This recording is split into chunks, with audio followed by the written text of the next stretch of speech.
Assalamualaikum warahmatullahi wabarakatuh. Salam damai sejahtera buat kita semua. Selamat pagi anak-anakku sekalian.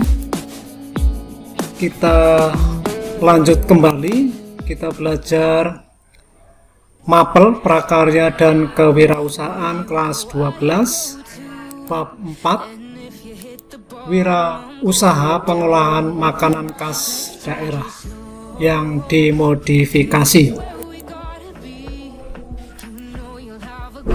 Wirausaha pengolahan modifikasi pangan khas daerah.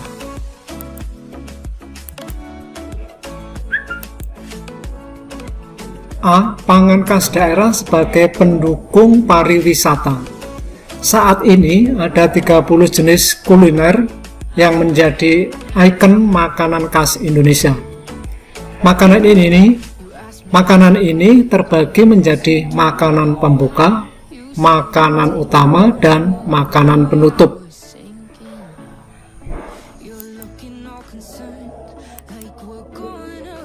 B. Kewirausahaan produk pangan khas daerah. Kewirausahaan bidang pangan olahan dapat menjadi ide alternatif yang sangat menjanjikan, apalagi Indonesia merupakan negara yang kaya akan pangan khas daerah. Sebagai seorang wirausaha pemula sangat dianjurkan untuk lebih kreatif, inovatif dengan wirausaha yang dijalankan. Artinya, selalu melakukan diversifikasi produk atau pengembangan produk agar memiliki varian lebih dan mempunyai kelebihan dibanding pesaingnya.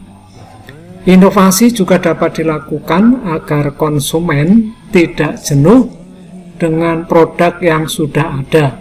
Walaupun produk khas daerah, inovasi tetap bisa dilakukan, baik inovasi dari sisi rasa, bentuk, maupun kemasan. C. Produk makanan khas daerah.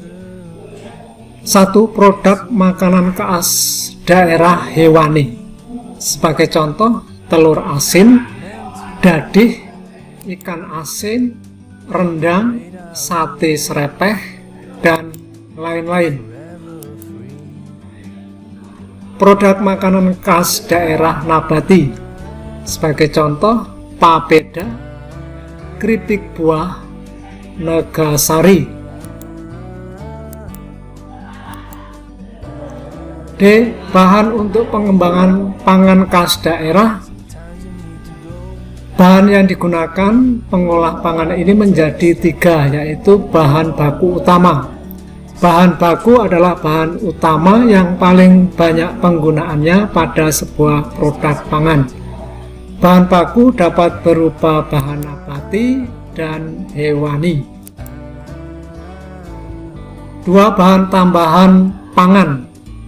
Bahan tambahan pangan adalah bahan campuran yang secara alami bukan merupakan bagian dari bahan baku pangan, tetapi ditambahkan ke dalam pangan untuk memperbaiki sifat atau bentuk pangan. Bahan tambahan pangan ditambahkan sesuai dengan kepentingan dan tujuannya. Contoh bahan tambahan ada pemanis, pembentuk gel, pengatur keasaman, pengawet, pengembang, pengemulsi, penguat rasa, perisa, dan pewarna.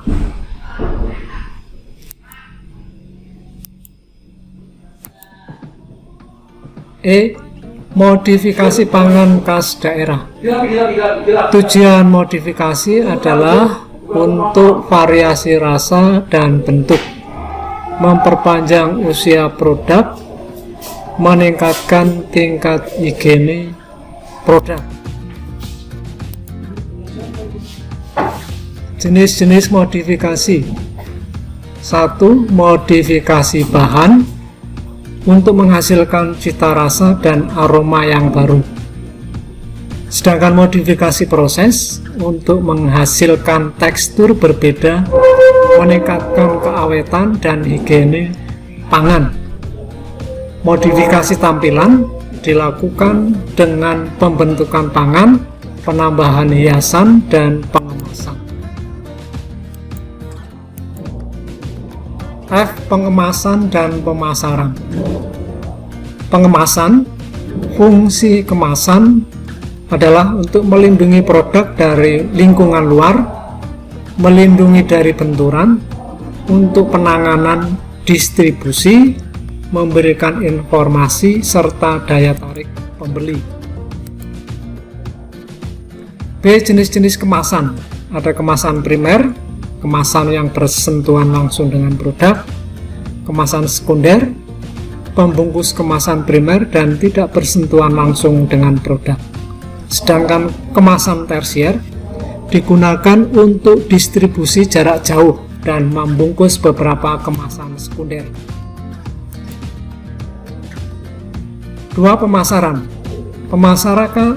Pemasaran memiliki fungsi penting, yaitu untuk mencapai tujuan usaha dalam rangka memperoleh laba.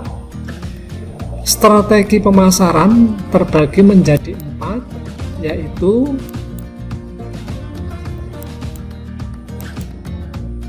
satu, produk. Beberapa yang penting perlu diperhatikan mengenai produk adalah kualitas yang mampu menjawab dan memuaskan keinginan konsumen, kuantitas yang sanggup memenuhi kebutuhan pasar, penciptaan produk baru yang inovatif sesuai keinginan konsumen, penciptaan nilai tambah pada produk, penciptaan produk yang mempunyai daur hidup life cycle panjang atau jangan cuma booming sesaat. B. Price, harga. Pada penetapan harga produk, beberapa hal yang perlu dipertimbangkan adalah mempertimbangkan harga pokok produksi, menyesuaikan harga produk dengan pasar yang kita bidik, melakukan perbandingan harga dengan produk sejenis yang sudah ada di pasar. C. Place, tempat. Beberapa pertimbangan dalam penetapan tempat menjual produk bisa dilakukan adalah lokasi penjualan, sebaiknya mudah dijangkau oleh konsumen, memiliki fasilitas yang memuaskan konsumen, mempunyai nilai tambah, ada arena bermain anak, keluarga, suasana belanja, dan bertamasya. H. Perencanaan wirausaha. Beberapa yang harus dipersiapkan saat mendirikan usaha yaitu mencakup pemilihan jenis usaha. Pada bagian ini harus diuraikan dengan jelas alasan memilih usaha yang ditetapkan. 2. Nama perusahaan. Nama perusahaan bisa berwujud CV, firma, koperasi, ataupun PT. Lokasi perusahaan. Lokasi usahakan ditentukan di daerah yang dekat dengan bahan baku, tidak jauh dari lokasi rumah para pengelola, dan tidak terlalu jauh dari jangkauan pasar yang dituju. Tahap awal dapat menggunakan salah satu ruangan di rumah atau menyewa rumah di sekitar tempat tinggal Anda. Perizinan usaha. Izin usaha dapat disiapkan antara lain NPWP dari kantor pajak, akta notaris dari kantor notaris, SIUP atau TDP dari Dinas Perindustrian Kota ataupun Kabupaten, dan izin PIRT dari Dinas Kesehatan, serta pendaftaran merek dapat pada Departemen Kehakiman. 5. Sumber daya manusia. Dalam bagian ini harus ditentukan jumlah SDM yang diperlukan. A. 3 pendiri yang mempunyai tugas masing-masing sebagai penanggung jawab produksi, pemasaran, dan administrasi. D. 6 orang karyawan, yaitu 3 orang untuk bagian produksi, 2 orang untuk bagian pemasaran, dan 1 orang untuk bagian administrasi. 6 aspek produksi. Di bagian ini diuraikan semua aspek produksi secara detail, meliputi peralatan yang diperlukan, bahan baku, bahan kemasan, bahan tambahan panganan, dan teknologi proses pengolahannya. 7 aspek keuangan. Perhitungan biaya produksi meliputi biaya investasi, biaya tetap, dan tidak tetap. Beberapa aspek keuangan yang harus diperhatikan adalah A. Investasi alat dan mesin. Alat dan mesin yaitu pembelian perlengkapan alat dan mesin produksi yang dibutuhkan untuk proses produksi. B. Biaya tidak tetap. Biaya tidak tetap adalah biaya yang dikeluarkan sesuai dengan jumlah produksi, sifatnya tidak tetap, dapat berubah sesuai jumlah produksinya. Contoh biaya bahan baku, bahan pembantu, dan bahan kemasan. C. Biaya tetap. Biaya tetap adalah biaya yang dikeluarkan, jumlahnya tidak tetap setiap bulannya, berapapun jumlah produksinya. Contoh tenaga kerja, listrik, air, gas, penyusutan alat, dan lain-lain. D. Total biaya. Total biaya adalah jumlah keseluruhan biaya tidak tetap dan biaya tetap. E. Harga pokok produksi. Harga pokok produksi adalah harga pokok dari suatu produk, di mana jika dijual dengan harga tersebut, maka produsen tidak untung dan juga tidak rugi. F. Harga jual. Harga jual adalah harga yang harus dibayarkan pembeli untuk mendapatkan produk.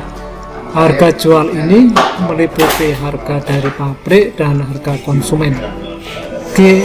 Penerimaan kotor.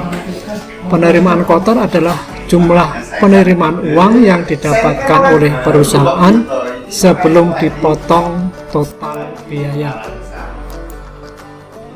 A. Pendapatan bersih. Pendapatan bersih adalah jumlah penerimaan uang yang didapatkan oleh perusahaan setelah dipotong total biaya. 8. Aspek pemasaran. Tahap pertama dimulai dengan yang kecil, pengenalan produk dari teman, sekolah, tetangga, ataupun teman bermain. Berilah sedikit tes produk agar mereka bisa mencicipi.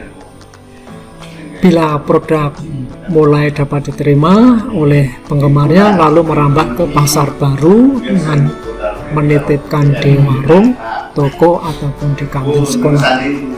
Manfaatkanlah teknologi internet dan jejaring sosial untuk memperluas pemasaran. Gunakanlah penjualan yang kreatif yang hanya sedikit orang menjalaninya. Demikian tadi materi pelajaran prakarya dan kewirausahaan. Semoga pelajaran ini bermanfaat bagi sekalian. Sampai jumpa.